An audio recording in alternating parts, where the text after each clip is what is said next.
Now to the latest on the not-so-great news on the economy. New government figures show consumer spending was mostly flat in May compared to a year ago, and that's the weakest result in nearly 2 years, and bad news for an economy that needs more consumer spending to fully recover. It's obviously not great. So joining us now is Joanne Lipman, a financial columnist for Newsweek magazine. Joanne, good to see you here this morning. Good to be here. So what are these newest numbers? Tell us about consumer spending. So what we see with the newest numbers is that personal income is actually up 0.3%, though when you factor in inflation, it's only up 0.1%. The problem is that personal spending is actually down after inflation by 0.1%. So if we read between the lines here, what is this really telling us? Why are people so scared to get out there and spend their money? Well, you hit the nail on the head. People are scared, and the big issue behind all these numbers is consumer confidence. Americans are worried. They're worried about their jobs. They're worried about gas prices, which have been high. They're worried about home prices, which have been continuing to fall. So you've got a consumer confidence issue.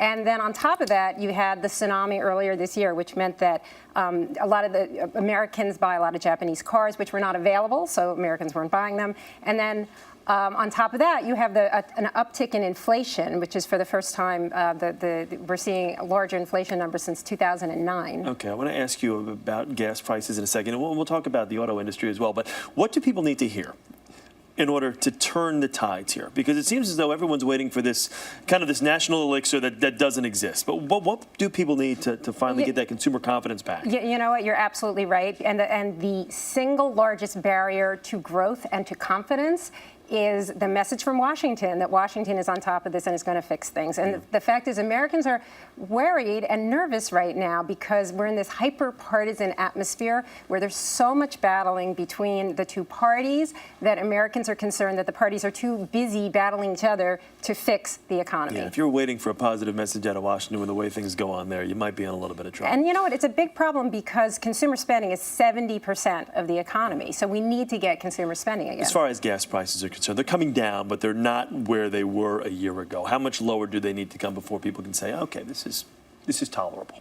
You know, my feeling is actually gas prices is only a piece of the equation. And the problem is that even if gas prices come down, other prices are going up. So we have this inflation rate that is starting to see an uptick.